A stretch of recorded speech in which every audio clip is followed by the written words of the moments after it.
어제 세상에 경기도 포천에 떨어진 그 폭탄 오발 사고는요, 지금도 많은 국민들이 충격이 가시질 않고 있어요. 이담 아나운서 세상에. 네, 그 사고로 당시에는 15명, 민간인과 군인을 포함해 15명이 다쳤다고 알려졌었는데요. 지금 부상자가 갑자기 거의 2배 가까이 늘었습니다.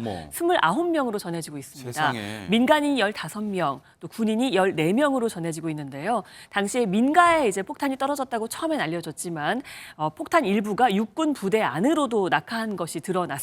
세상에. 이 때문에 일부 장병도 저렇게 부상자에 포함이 되게 된 건데요. 어머나. 15명에서 29명으로 2배나 갑자기 늘게 된 이유에 대해서 국방부는 이명이나 두통, 복통, 또 불안 증세를 호소하는 사람들까지 부상자에 포함을 시켰기 때문에 이렇게 갑자기 크게 늘었다라고 이야기하기도 했습니다. 네. 당시에 민가에 떨어졌을 때 민간인 증언으로 굉장히 소리가 컸다고 얘기했잖아요. 그것 때문에 이제 이명 같은 경우 굉장히 많은 것 같고요. 두통 같은 경우도 굉장히 많이 놀라셨기 때문에 이런 일도 있는 것 같습니다. 일단 지금까지 중상자는 민간인 2명으로 알려졌고요. 병원에서 치료를 받고 20명 정도는 귀가를 했다고 전해지고 있습니다. 뭐 첩보 영화나 전쟁 영화 보면 가까운 거리에서 폭탄 터지면 그 주인공들이 귀에 삐 소리가 계속 남아서 고통스러워하는 그런 게 이제 아마 그런 지금 부상 입으신 분이 많다는 것 같아요. 세상에 그 폭탄이 터져가지고. 그런데 공군이 어제 발표하기로는 이런 이 어처구니 없는 사고가 조종사의 실수라고 일단 언급을 했는데 관련 얘기 들어보시고 이어가 보도록 하겠습니다. 이번 사고로 민간 피해가 발생한 것에 대해 송구하게 생각하며 불상자분들의 조속한 회복을 기원드리겠습니다. 비정상 투하 원인은 현재까지 조종사의 좌표 입력 실수로 파악되었습니다. 듣고도 안진용 기자님 들을수록 이해가 되는 게 아니라 어처구니 없다는 생각밖에 안 들어요 지금. 네, 일단 이 오폭 사고 같은 경우는요. 전투기 2대가 총 4발씩 8발의 폭탄을 투하했는데 이 과정에서 발생하게 된 겁니다. 일단 1번기 조종사가 비행 준비 과정에서 잘못된 좌표를 입력했다라고 밝혔는데 그러면은 왜 잘못 입력했는지 이게 궁금해질 수밖에 없겠죠. 네. 일단 임무를 하달받으면은 이 USB 형태의 저장 장치에 키보드 자판으로 이 15개의 이 문자, 숫자를 넣는다는 겁니다. 아, 그래요? 근데 이 중에서 1개를 잘못 입력했는데 1개만 잘못 입력해도 무려 오차 범위가 수 킬로미터에 이른다는 겁니다. 세상에. 그 결과 이 1번기 조종사가 잘못 설치된 훈련장에서 남쪽으로 약 8km 떨어진 곳에 폭탄을 잘못 떨어뜨린 거죠. 근데 또 하나 궁금해지는 건 1번기가 오류를 했는데 왜 2번기까지 잘못 떨어뜨렸을지 이게 궁금해집니다. 중요한 거는 이번 훈련이 전투기 2대가 폭탄을 동시에 떨어뜨리는 훈련이었다는 거죠. 그러니까 1번기가 나란히 가던 2번기가 1번기가 폭탄을 떨어뜨릴 때 얘를 잘못 떨어뜨렸죠. 이때 동시 낙하기 때문에 본인도 열게 돼서 결국은 2대 모두 잘못 떨어뜨리게 됐다는 겁니다. 자, 또 하나 중요한 게 뭐냐면 네. 이게 잘못 떨어뜨렸을 때 비행 궤적 역시 잘못된 거겠죠. 정확한 그 비행 상황에서 떨어뜨렸으면 제대로 떨어뜨렸는데 1번기가 잘못된 상황에 떨어뜨렸다는 건 분명히 알고 있지 않았을까 하는 항공기 관제 부분에서도 어떤 문제가 있지 않을지 이 부분도 조사가 필요한 상황입니다. 그러니까요. 속도가 빠른 전투기라도 정해진 훈련 항로가 있을 거 아니에요. 지금 안진용 기자님이 그 얘기를 한 거 아니에요. 조종사가 항로를 몰라요? 이종근 평론가님. 네네. 우리가 알기로는 조종사는 아무나 모르는 게 아니잖아요. 훈련 시간 몇천 시간 막 베테랑이 모르는 거 아니에요. 일반 병사 모르는 게 아니잖아요. 그렇습니다. 조종사 한 사람을 배출하려면 진짜 어마어마한 돈이 투자가 되고요. 어마어마한 엘리트가 돼야 됩니다. 조종사는 그만큼의 사실 교육을 받고 조종관을 잡을 수밖에 없죠. 왜? 어마어마한 살상 무기를 탑재하고 가는 거잖아요. 그러면 이 지금 3번의 기회가 있었다는 겁니다. 이해할 수 없는 것은 이 베테랑 조종사들은 훈련이 아주 철저하게 돼 있어서 이렇게 좌표를 찍고 이 USB에 넣으면 일단 탑승한 다음에 조종관에 넣고 좌표를 입력을 합니다. 조종기에. 근데 입력하는 순간 좌표를 다시 한번 확인한다고 합니다. 그러니까 거기서 한번 확인했어야 되고요. 네. 두 번째는 뭐냐면 탑승 후에 가면서도 일단 입력값을 계속 확인해야 됩니다. 왜? 좌표에 어마어마한 위력을 가진 폭탄을 투하해야 되잖아요. 그러네요. 그리고 마지막 한 가지 더 있습니다. 또 있어요? 좌표 지점을 도착한 후에는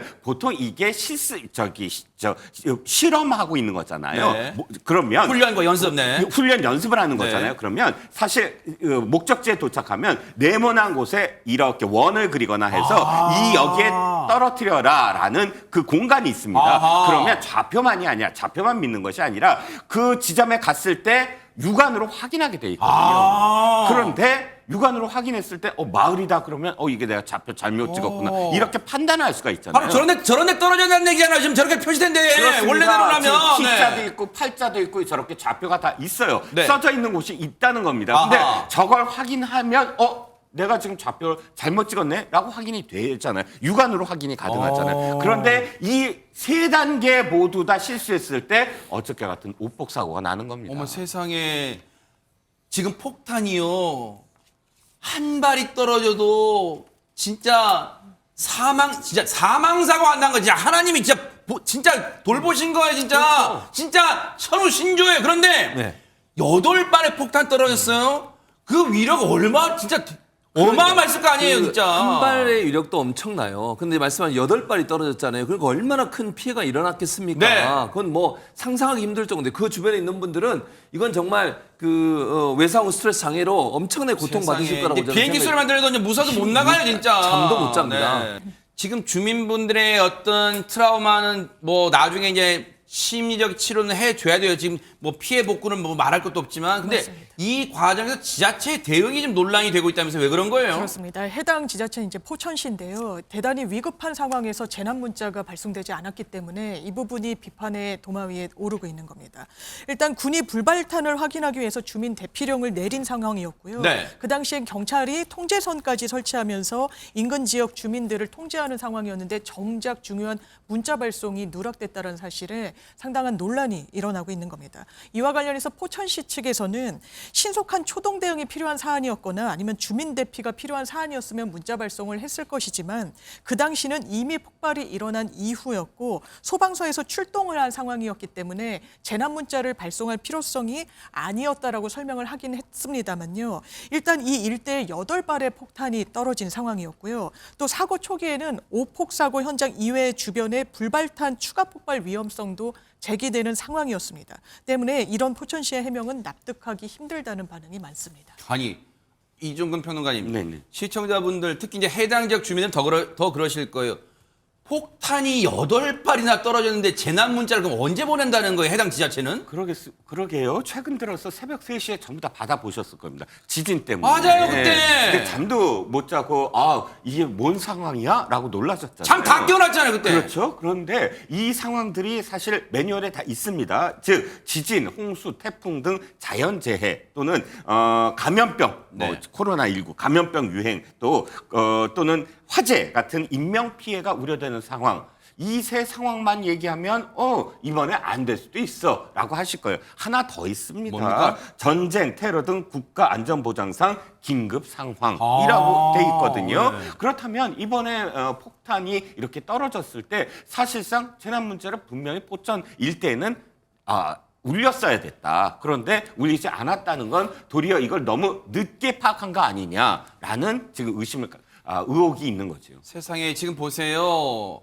이담 아나운서 지금 아까 영상과 사진 보여드렸지만 지금 피해 주민들은요 한순간에 삶의 터전이 지금 산산조각 나가지고 지금 아직도 밤에는 춥잖아요. 어떻게 지금 기거하세요 지금 어떻습니까? 그러니까 저 마을 전체가 정말 난리가 난 거잖아요. 지금 현재 58가구가 피해를 봤다고 이제 파악이 되고 있는데요. 세상에. 그 가운데 33가구는 아직 집으로 돌아가지 못하고 있다고 합니다. 어머나. 어젯밤에 18가구의 40명 정도는 지자체가 지원하는 숙박시설에서 밤을 보냈다고 하는데요. 돌아가지 못하는 경우는 지금 보시겠지만 유리창이 다 깨져 있거든요. 말씀하신 것처럼 아직 춥습니다. 그렇죠. 그래서 안에서 잘 수도 없는 어머나. 상황이고요. 유리들이 바닥에 사방에 깔려 있어서 들어갈 수도 없는 그쵸. 상황이라고 합니다. 근데 이 피해 복구가 언제 될지도 없는 상황이기 때문에 굉장히 착잡한 상황인데요.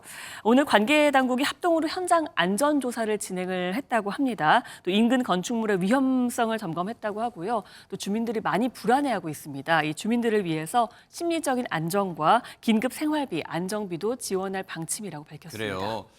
일단 지자체가 성심성 있게 최선을 다해서 이 피해 당하신 주민분들 일단 쉼터를 확실하게 보장해드리고 그리고 정신적 심리적 치료도 다시 같이 병행해 주시기를 진짜 기대를 해보도록 하겠습니다. 어처구니가 없었습니다 정말.